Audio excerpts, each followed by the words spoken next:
Happy New Year, Roman. Happy New Year! How you guys doing? Great. Happy New Year to the audience, everybody watching. Thank you for watching. That's the new year. That's the best thing which could happen to us. Yes, I know. I know. You're Where still is he? looking for Santa Claus. He missed your place. He flew over your house, and I don't know what's on your list. What happened to you? Where is our co-host? Oh, Kathy, Kathy, Kathy. Our dear Kathy is under the weather. Oh no! Wish Not your best. weather, but her weather. He has like a little inconvenience called shingle.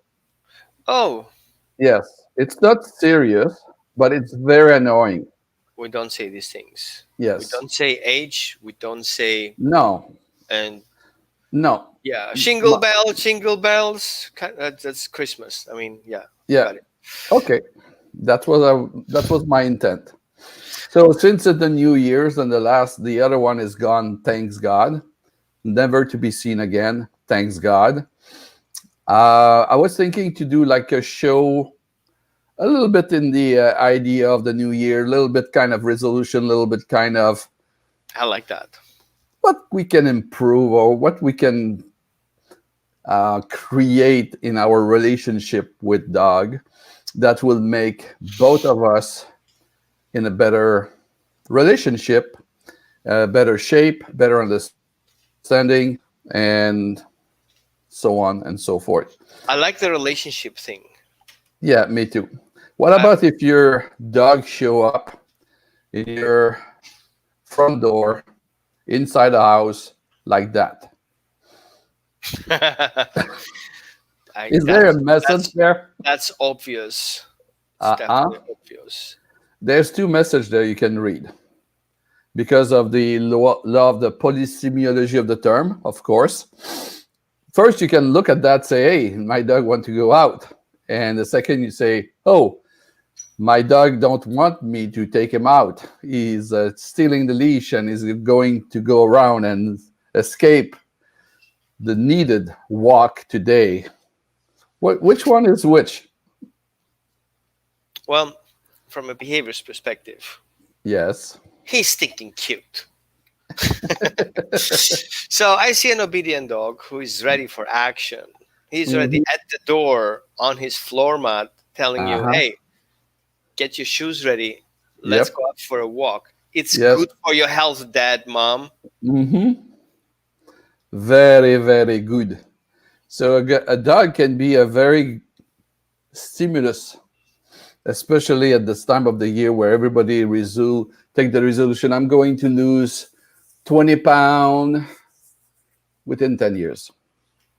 Or you have a dog, you go out every day, twice a day, three times a day, maybe, and you walk with your dog, and then you have an interaction, a dynamic interaction, and you take fresh air outside, you walk, you make the heart pump a little bit, and then you come back home and you feel well, refreshed, rejuvenated, rejuvenated, something like that. Thank Rejuvenate. you. Gotcha. Yeah, I I'm was trying wondering, my best. our viewers, what is their resolution for that year? I'm really curious to kind of see what you guys are up to this Yeah, year. What is your decision? Only dog related. only dog related. I Okay. mean, not really, but I mean, yeah, we Yeah. have dog show going on some, or cat related. I mean, that's fine too. I mean, okay. Yeah. We have our friend Mohammed Soliman who say hello to us. Happy New Year, Soliman. I hope to talk to you soon. Be well. Keep watching and share with the other friend. Thank you.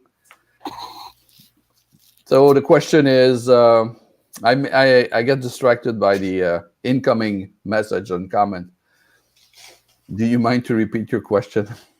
I was wondering, our viewers, what is Yes. their resolution for this year, dog related?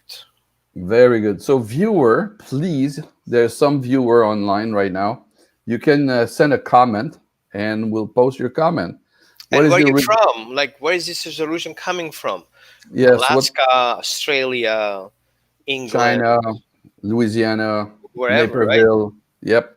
So my So, resolution from Oregon mm-hmm, is to get our healing center, our human slash dog healing center up and running. mm-hmm, And I will dedicate more time to that besides my dog time, besides my training clients. mm-hmm. That's my resolution for this year. This thing has to be up and running as soon as possible. So we'll wish you the best in that regard, and not discovering too many new problem, hidden problem in the process of renovating 100 years old house. We have to manifest things. Okay, and proof of manifestation, we found few things that's supposed not to be behind the wall, like Mm-hmm. this Christmas stick, like Yeah, holiday stick, you put it outside. We saw it hanging in between the sheetrocks, dated interesting. 1947 December 14, Wow, built in the wall. built in a wall. And we're like, Um, it's like 73 years ago wow. on the date. Hmm. That's that's an interesting discovery. When I was a kid, I'll share some similar discovery. I went to the. It's a false attic. It's between the roof and the ceiling. It's about 2.5 feet tall, and I sneaked there. I was like maybe 10 years old, 14 years old. I don't remember exactly. Sneaked there, and it was a stack of newspaper, and they were dating 1927. And I Hmm. say, wow, the newspaper was left there at least in 1927, was printed in 1927, and nobody saw it for at least, at the time it was 40 years, 45 years. So that's interesting to discover things like that and, hidden from us. And okay, somebody was here in 1947. I'll do the This, same thing. I actually bought a newspaper hmm and I will put it behind the sheetrock. So 100 years from now, somebody will open that ceiling and gonna find this newspaper. It's like, what was going on? Election? Holy moly, what happened? All of a sudden, you get this back, time yeah, flashback. thing, right? And that you kind of transmute it back in time. And I'm gonna put some dog treats in there, Yeah, just in case the person just comes in after case me, that, right? Yeah, yeah, just in case. just in case. Yeah, just in case. Good, healthy dog treats, just in case. Yep. Talking about dog, stairs and dogs. Do they have fun or do they enjoy it or are they afraid of the stairs? I think a good resolution for you new owners of puppies is to teach them how to walk on the stairs. However, we should be very careful when we're dealing with young puppies. Stairs up and down is a triple no because their joints are not formed yet. Hmm. Basically, the legs are sticking together because of the muscles. Yeah. Okay, so basically the joints are not formed, so we don't have the dogs exposing up and down. And so also, taking advantage and see how cute they roll down the staircase, it's not a good idea. However, for us, it's a very good exercise to have the treats upstairs. So we go upstairs, have the dog down, sit and stay, obedience Hmm. class, Yeah. and going pick up the treats coming down the staircase, and then give the dog a treat. And we can also introduce the puppy a little bit of a staircase training, how to walk over things like Yeah. obstacle course. So you can build a small obstacle course downstairs, putting Hmm. some books on top so the dog can climb up and down again. It's easy. And we can teach the dog up and down. So that would be a good training exercise for New Year, Hmm. is teaching the dog obstacles and teaching Oops. the dog's obedience skills that you start naming on the couch, off the couch, on the shelf, off the shelf, Hmm. dog on the shelf kind of thing. Yeah. I saw a picture with a dog on the shelf, actually on a dog on a top of cabinets. That was like, how did he get up there? Well, let me see. Do I know something like that? Did I see something? Hold on. I have some interesting picture here. You mean something like this? Oops. Oh my god, that's exactly the picture I'm talking about. Like seriously, how did he get up there? And everybody's like, look at these dogs. They're like, what are you doing up there? It's like, I have a better view up here, guys. It's warmer.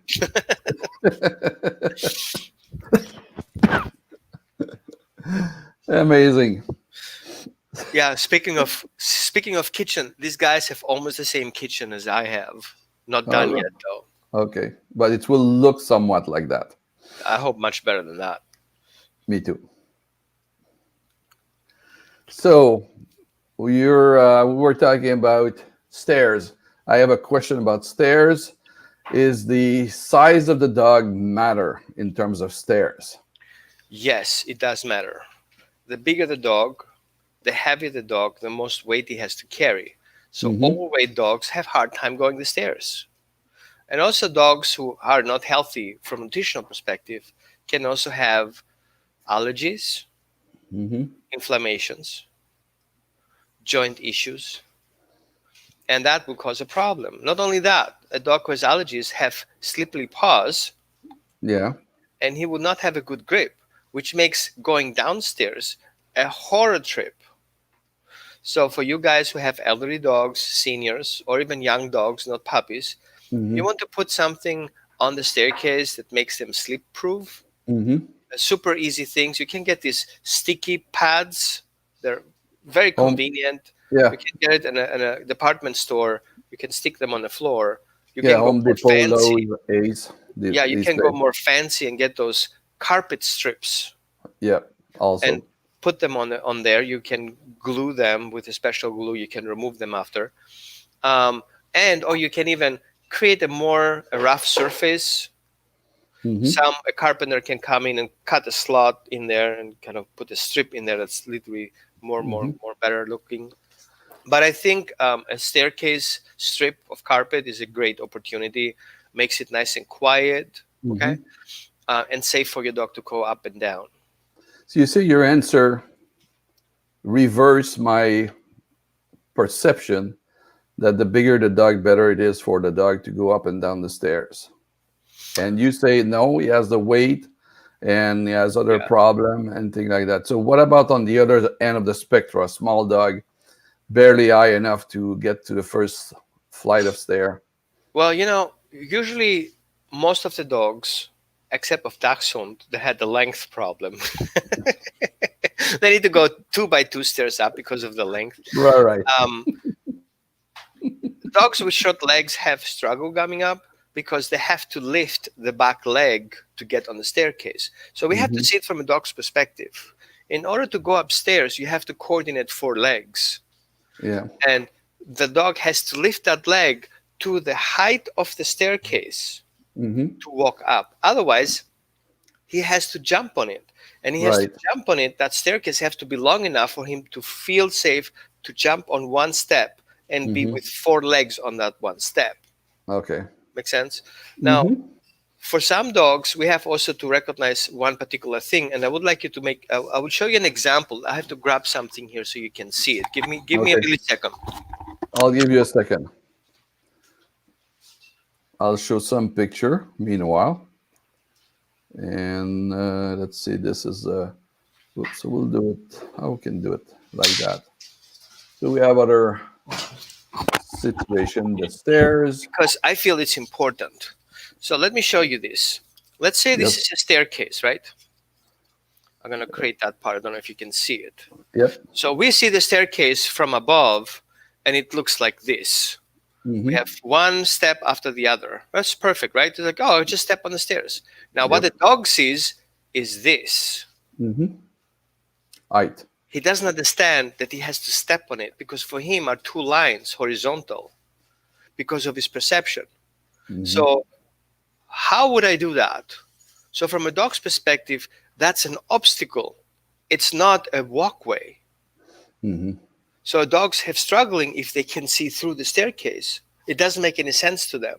Yeah. So, easy way to help them out is to close that back so they don't see it, so they can literally see that step by step. So the dog has in his mindset to step on that surface Mm-hmm. that from his perspective is a line. Would you step Right. on the line? No, Mm, we don't step on lines, we step on surface, but he cannot right. see the surface.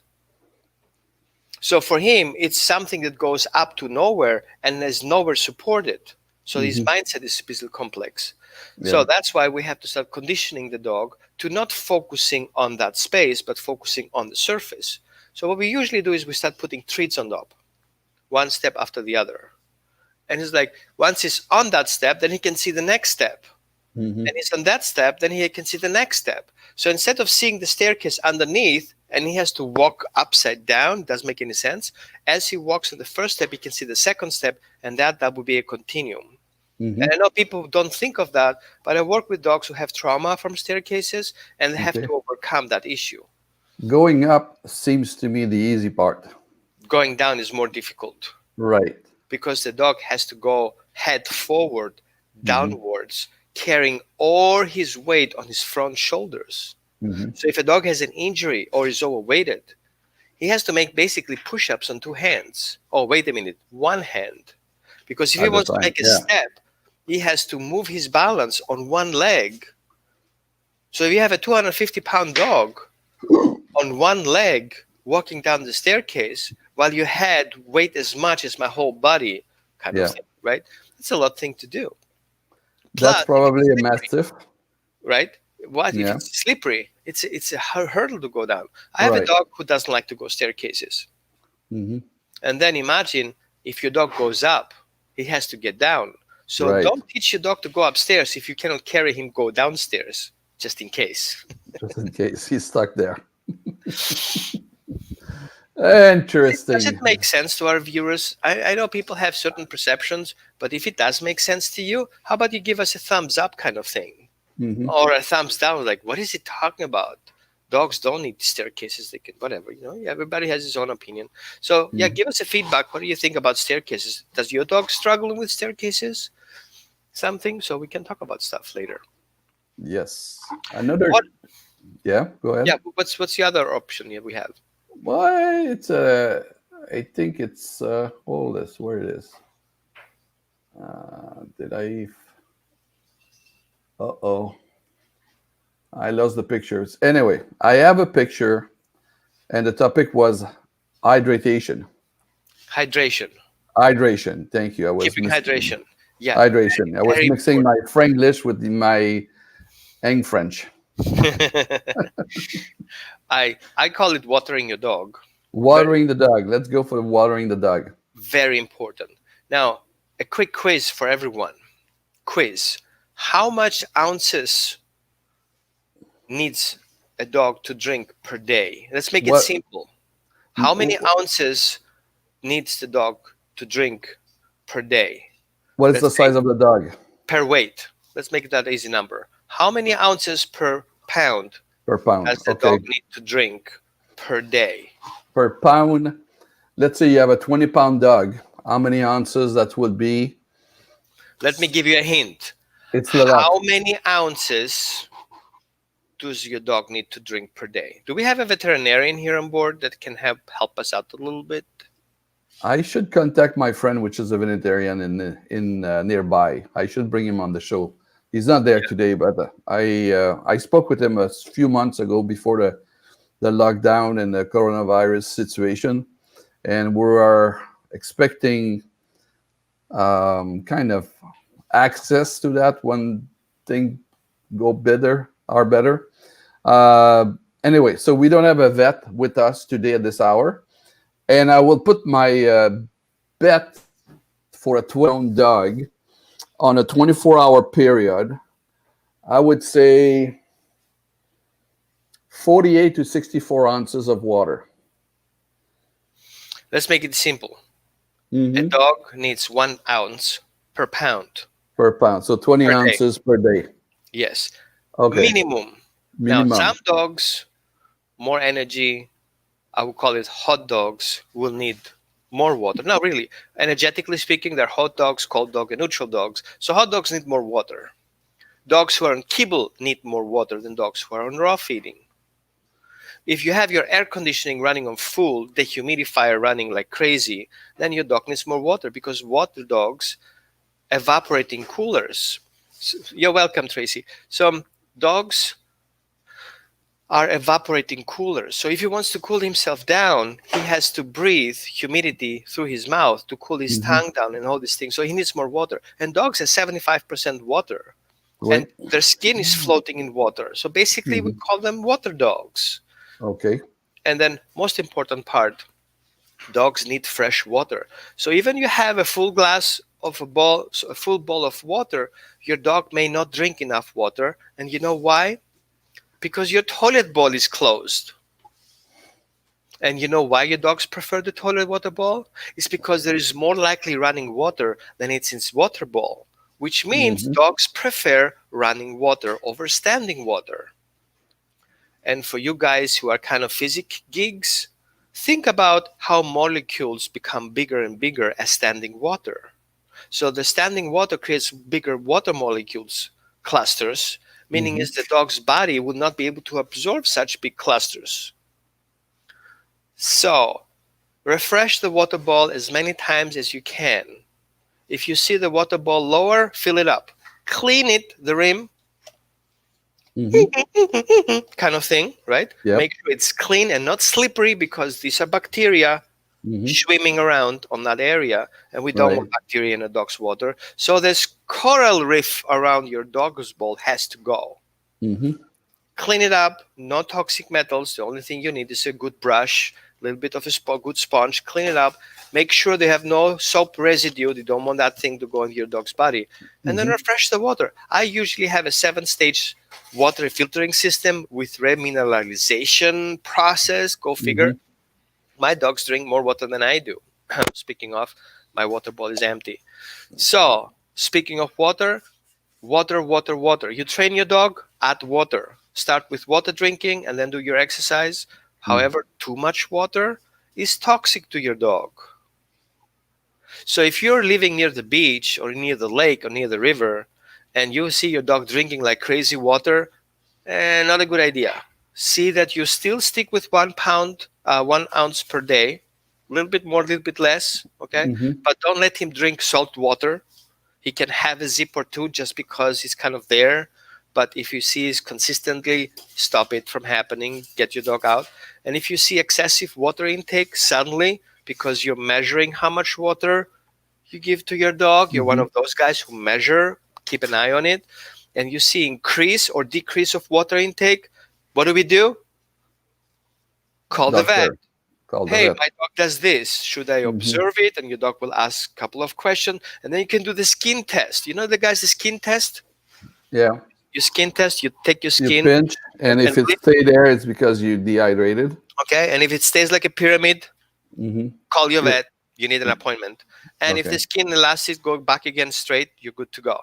Now, if you see dry paws, if you see itchy, dry skin, if you see Mhm. gooky eyes, these are things to concern. But health wise, always check your vet. Now, your vet is not a magician and is not Mhm. a psychic. You have to observe your dog. You need to know what the standard is. And then if the standard changes, then you Mhm. raise alarms. Okay. Yeah, it's actually good questions. Jesus. This year will be fun. Roman, my name is Gaetan. Don't be confused. Bonjour, monsieur. Bonjour. Who's that? I love. This I is love. the. Go ahead. What do you think it is? I have a visitor.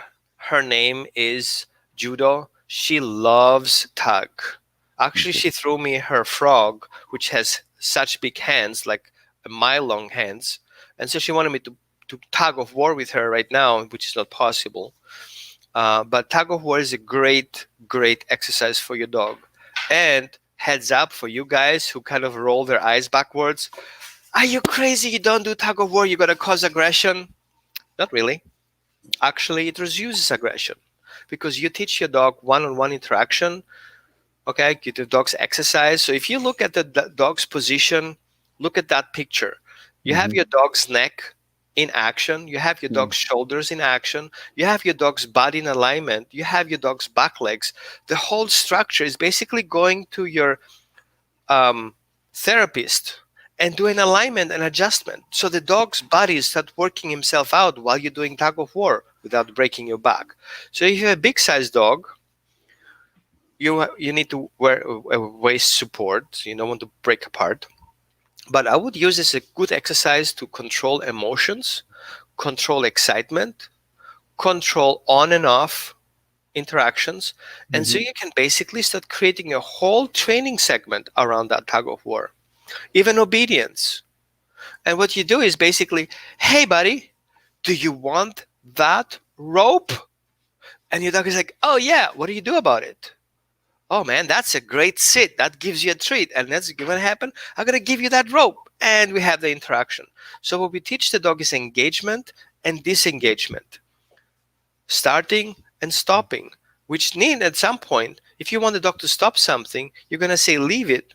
So Mm-hmm. that exercise is a great exercise to say leave it. So while your dog is engaged and fights about it, you pull your secret treat out of your pocket and says, hey, I got something for you. And your dog is like, oh, I'm going to leave that because I want a treat. Yeah. Smart thinking. That I call drop it.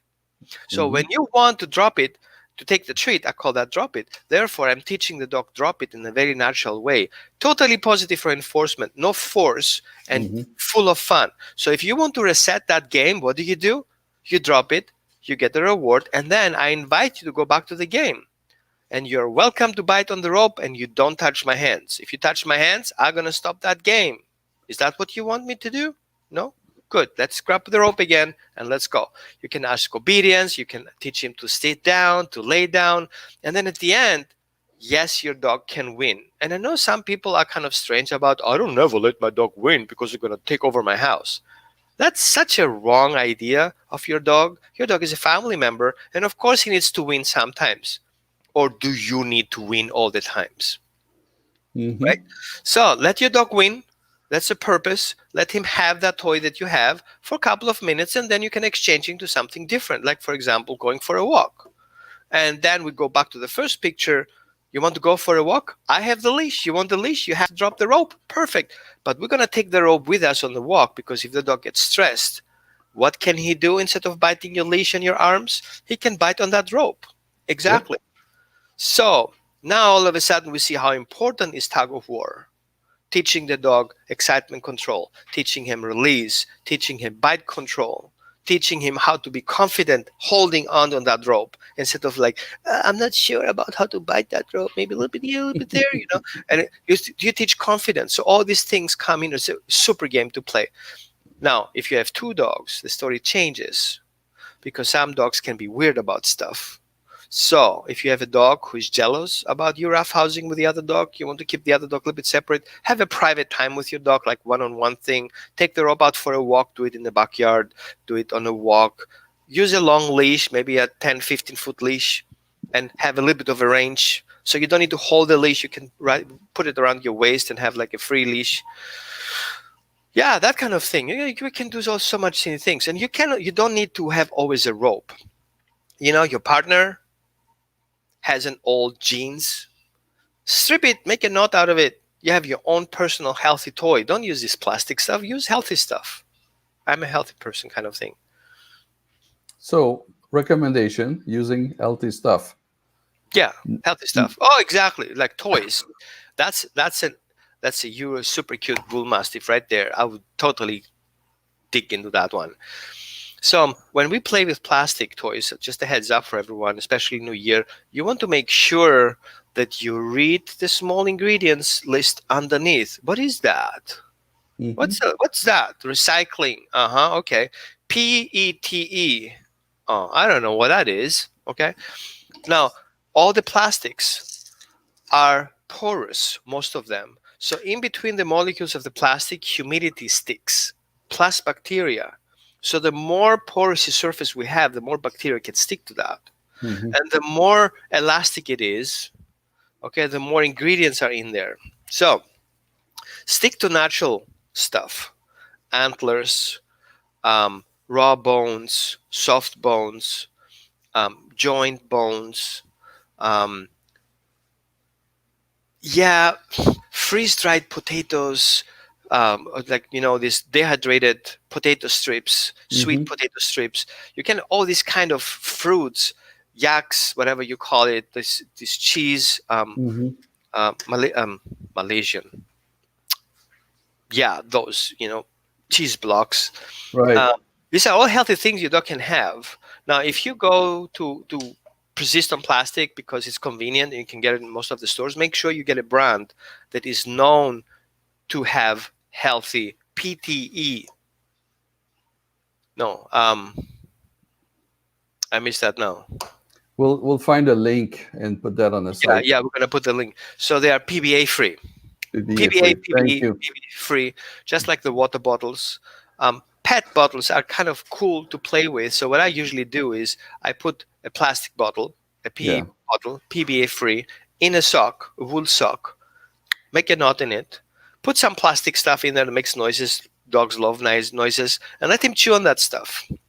hmm, If you see he's chewing through the sock, you reaching out, he knows he's going to chew on the bottle already soon. So you exchange the sock with your old bottle. So if you have leftovers of your washing machine that kills your sock, you have always one sock left. Use those socks to make toys for your dogs.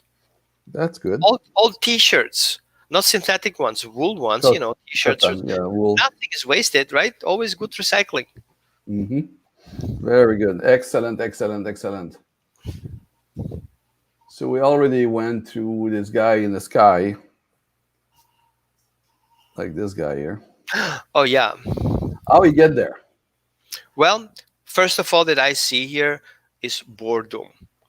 Things that dogs do that don't make any sense are caused by boredom. He Okay, seems to he I seems I to have two other dog in the house, and I rephrase that so we're not getting in confusion. Dogs who are bored do stupid things, just like mhm, kids, just like like human. adults, right? Yeah. So it has to do a lot with parenting. So basically, we have three core parenting styles: authoritarian, authoritative, permissive, and then we have the fourth one, which I hope nobody is there, totally ignorant. So if you don't put rules in your place and you don't keep structure in your home, you're going to end up with those kind of surprises, finding your dog on the table, on a counter, on the top of the shelves kind of thing, Hmm. or in places you should not go. So we have to start teaching boundaries. So I teach kitchen to be a no area most of the Hmm. time, only Yep. under permission. And sometimes I find it very helpful. I work with a lot of people online. So what I usually ask them to do is to get a blue tape, a painting tape, or green tape. I don't say any brand names. That's not important. That don't leave marks on your Hmm. floor. And Right. basically tape out your kitchen and create kind of like a tape barrier. I know tape is just as thin as a tape, right? Right. But Right. the dog says that like, what's that? Oh, you have to stay out of it. You have no clue what good things happen if you stay out of that line.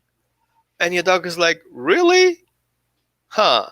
How about you sit right there, gives you a cookie, gives you a treat, or Hmm. I'll call you when you're ready, only if you stay behind that line.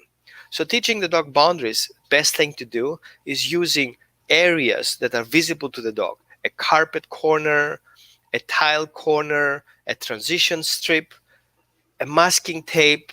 Okay? So that is a visual barrier for your dog that you can use to your advantage. And all you have to see is, oh, wait. And your dog is like, what?